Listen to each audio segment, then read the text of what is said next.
Well,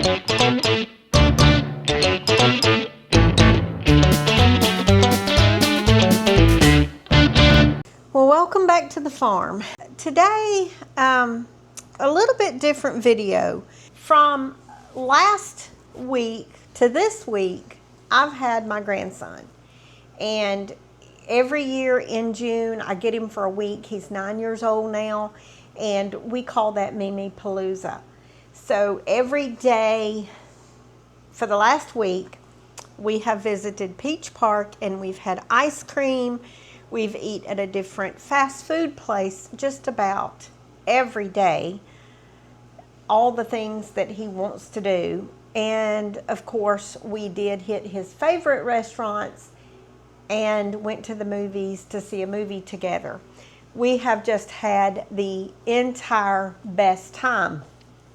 But with that being said, now I'm a little overwhelmed because I've tried to keep up, and I would literally can tomatoes in the very early mornings around 4 or 5 a.m. and maybe late at night until midnight. I would try to work in the greenhouse before he woke up in the mornings so that we could still go and do and enjoy each other.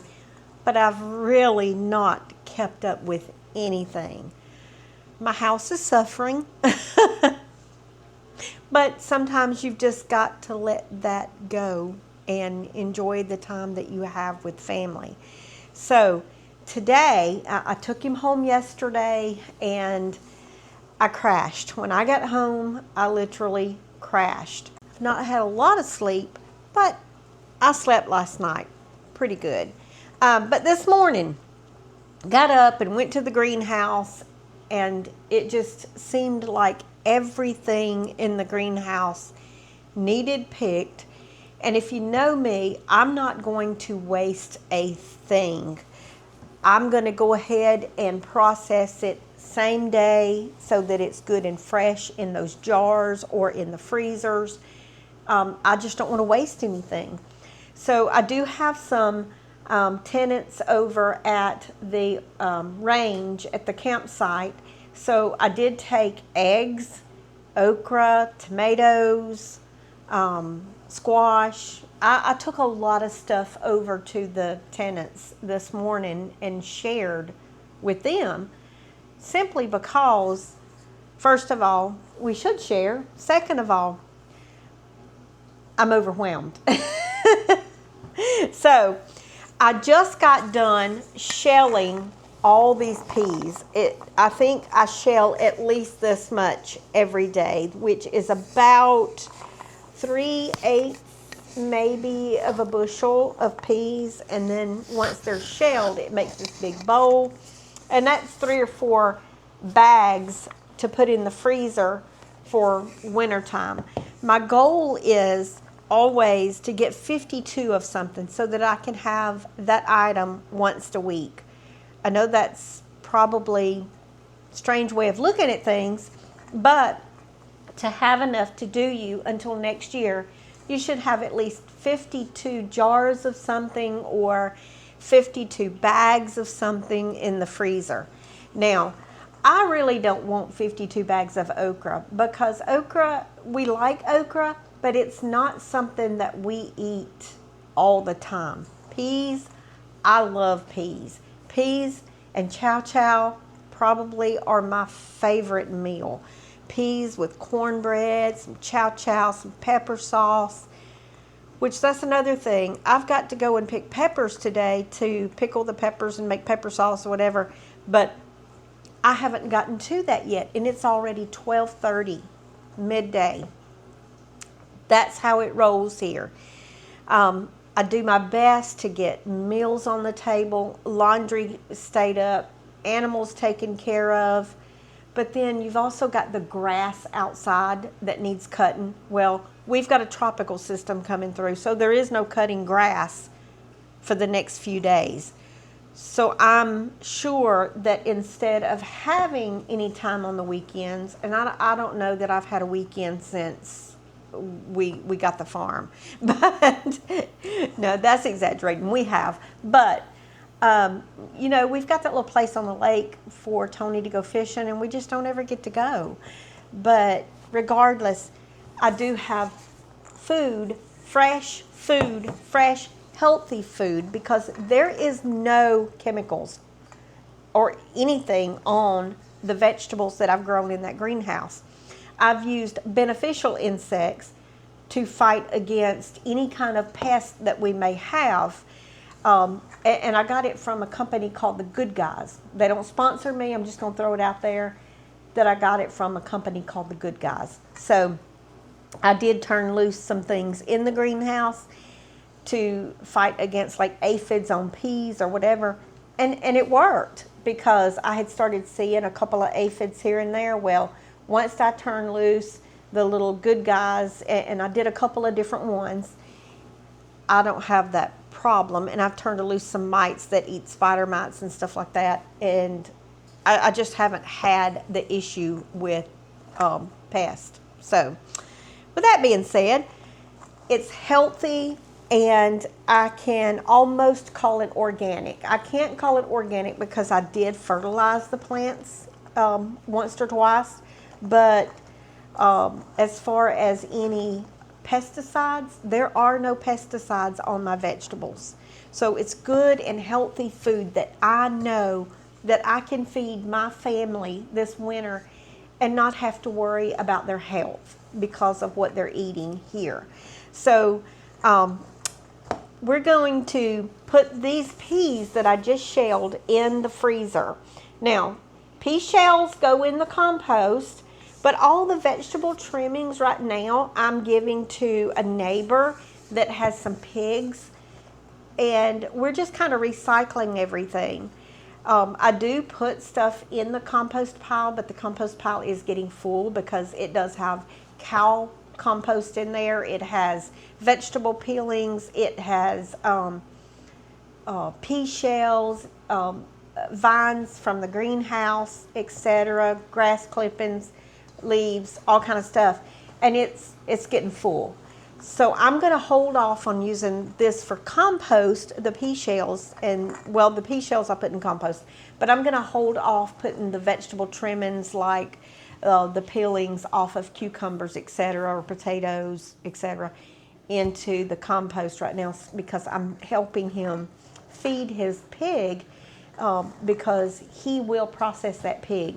So we want to do all things homesteading, and we want to eat healthy, we want to live healthy, we want to do the right things, and take care of what God has given us.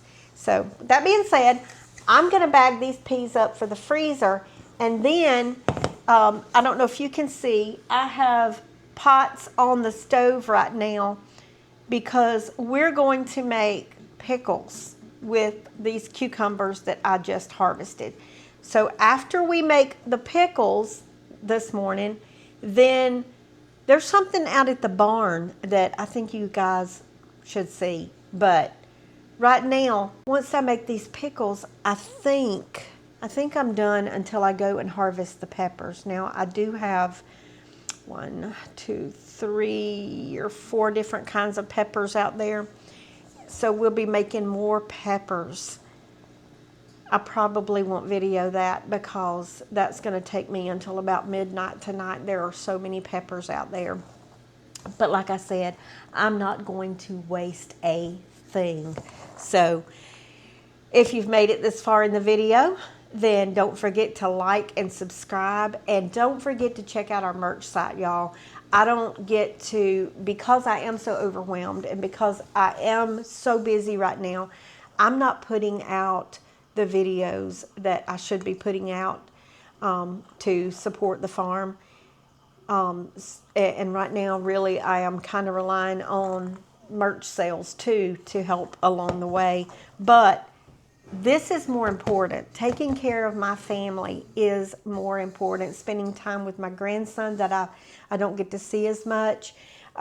Taking care of my family with the food that they eat year round. That is the important things. And then in a little bit, y'all, I'm going to my favorite little sewing, my favorite little quilting shop in Clanton. It's So Charming Quilt Shop. And y'all, you just have to follow her videos because she is, Penny and Emily, they're both just phenomenal. But I get to go see them today. So right now, let's bag these up and then make pickles. Okay, I've got my jars getting hot over here. And I've got to mix up the pickle brine here in just a second before I start cutting pickles. But I wanted to show you, I've got this in sealed on this bag. We're going to vacuum seal these peas.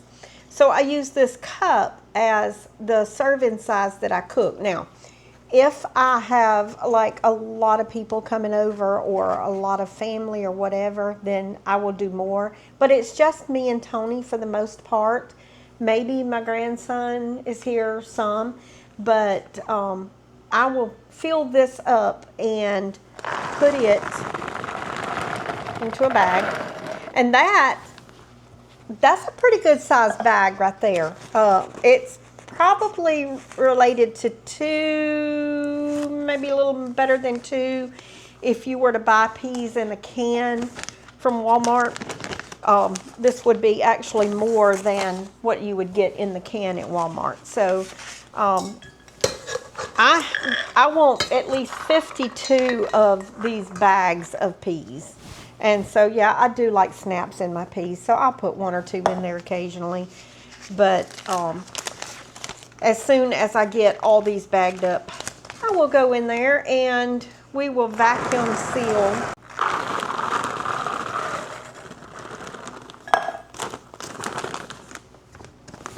in the bag.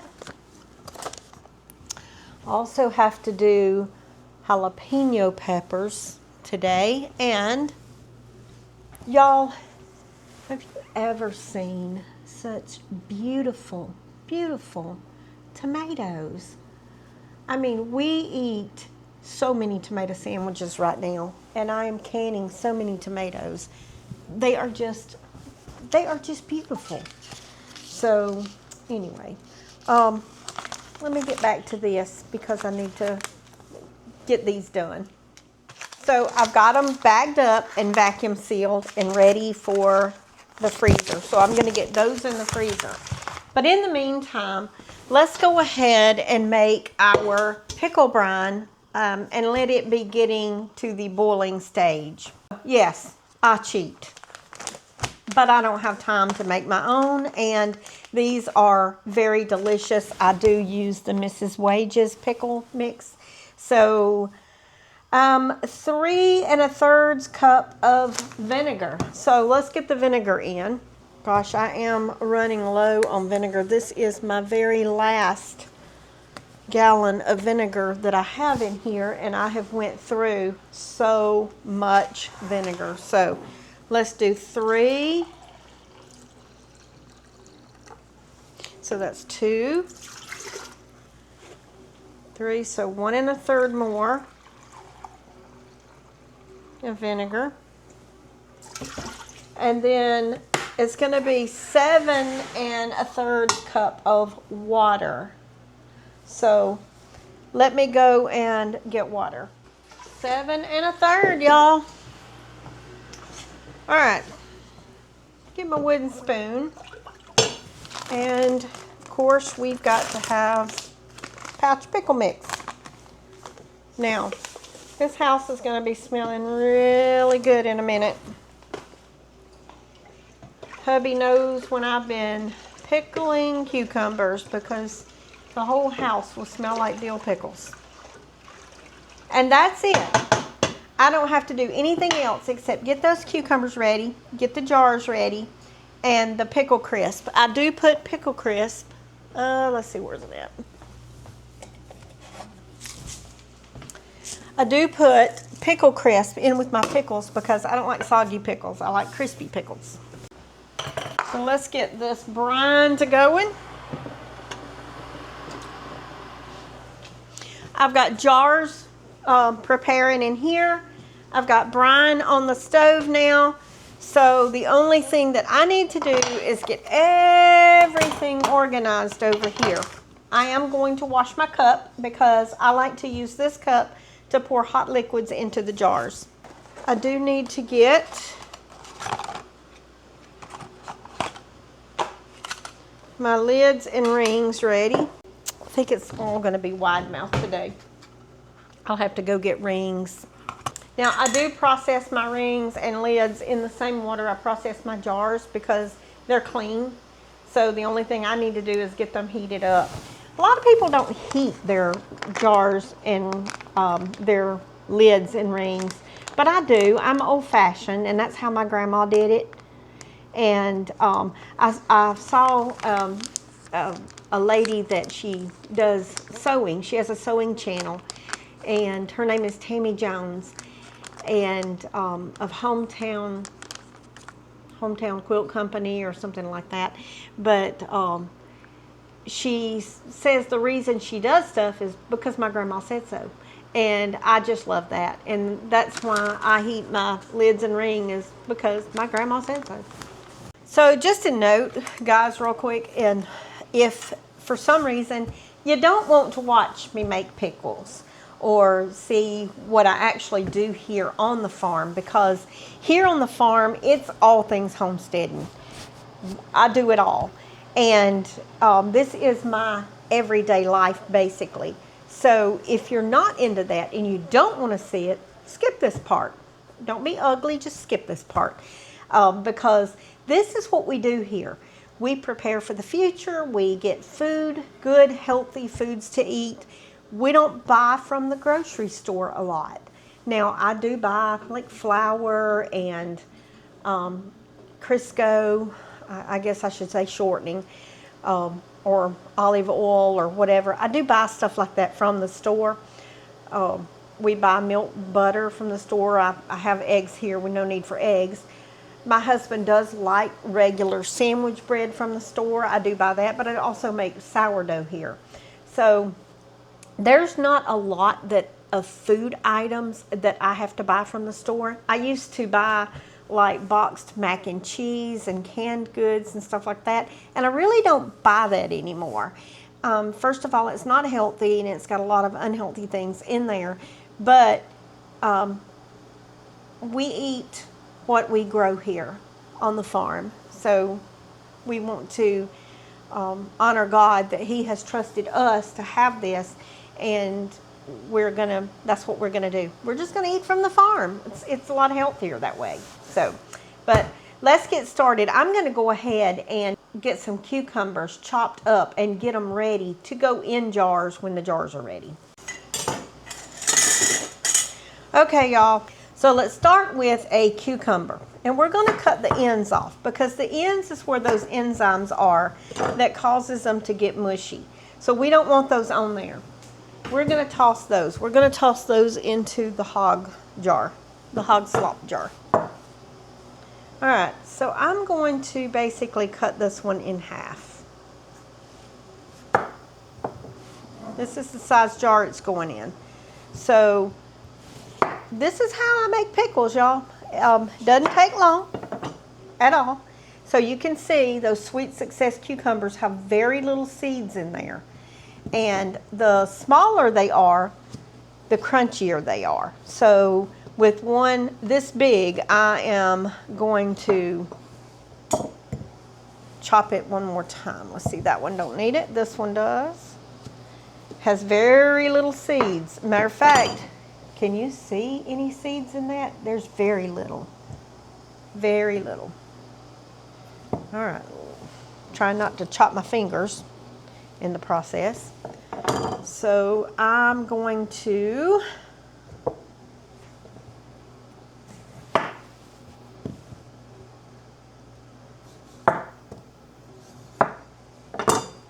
pack them very tight in this jar. One cucumber will fill up a jar, well, more than a jar, but you can see I'm having to push it in there.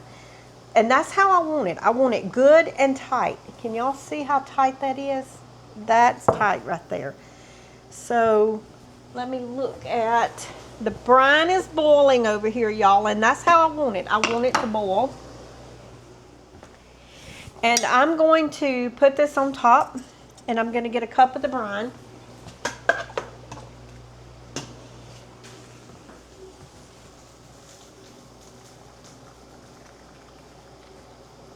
And I'm going to leave about a 1/2 inch of head space.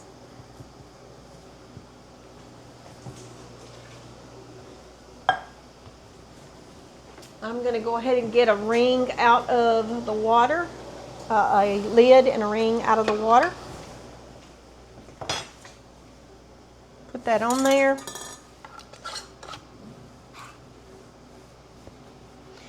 And then I'm going to set this to the side because we will water bath these for 10 minutes.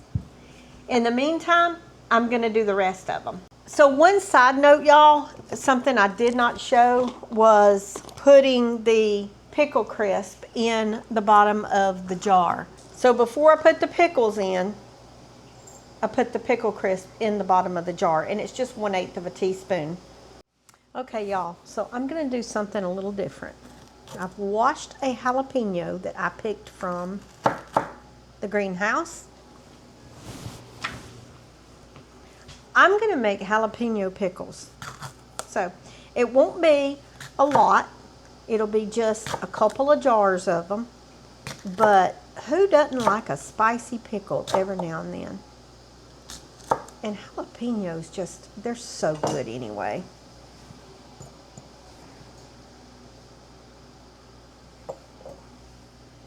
Let me do those, okay? Because, you know, you always have like a few extra pieces that won't fit in the jar. So I just kind of chop them up into circles like this. And I'm going to do the circles. And that's how I'll know which ones are hot, because they'll be in circles. Do like me some spicy pickles.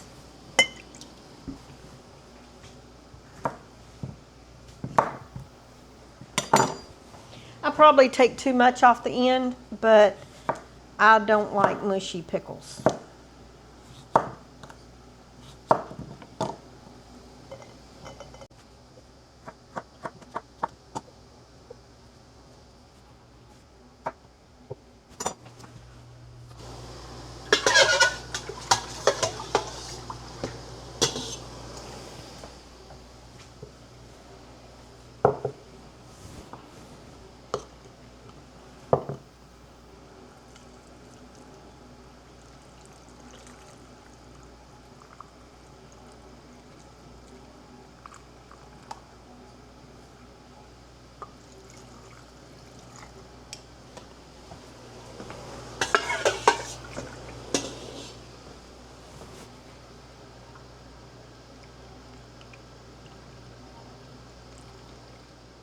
Okay, y'all, I've got 1, 2, 3, 4, 5, 6, 7, 8, 9, 10, 11 pints of pickles that I just did.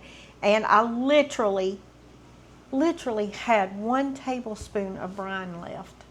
Y'all, that was perfect. It was perfect.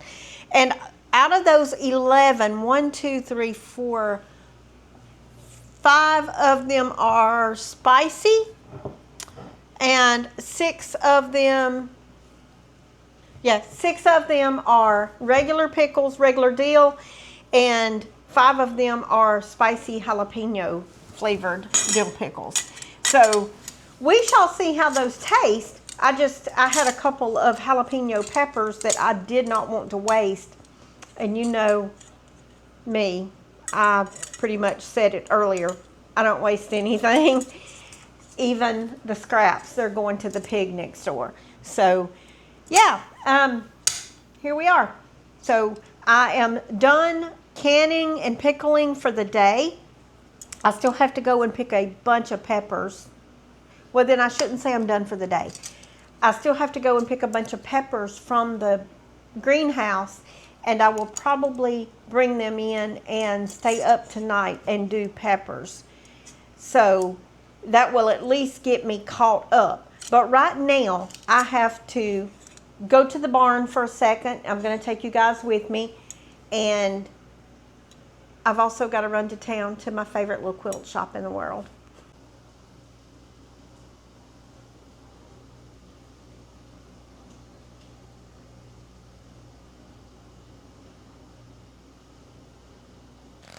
Y'all see this?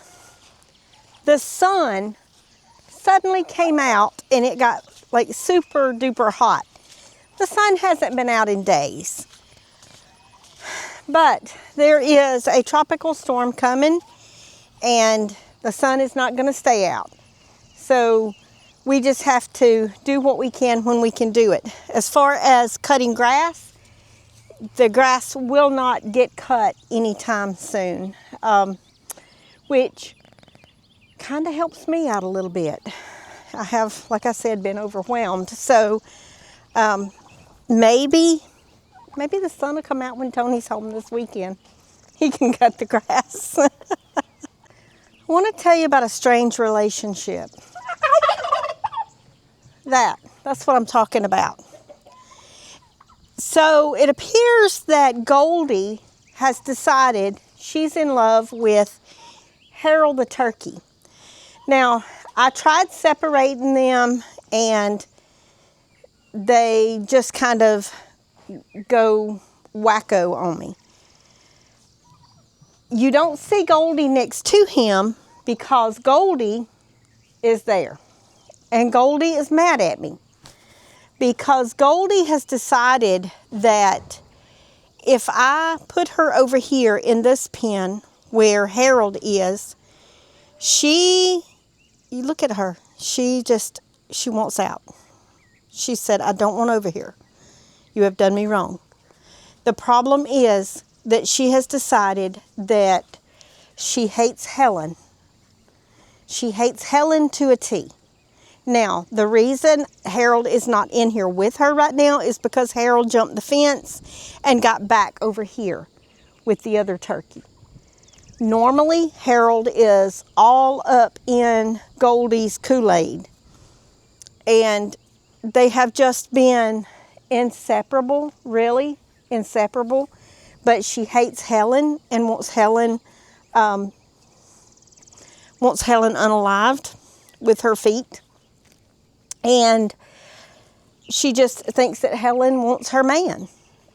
So I put her and Harold over here in with Nellie and the steers because she doesn't mess with them. She ignores them. But now that I came out here and I see that Harold has now jumped the fence, because Harold can fly, she is a little bit mad.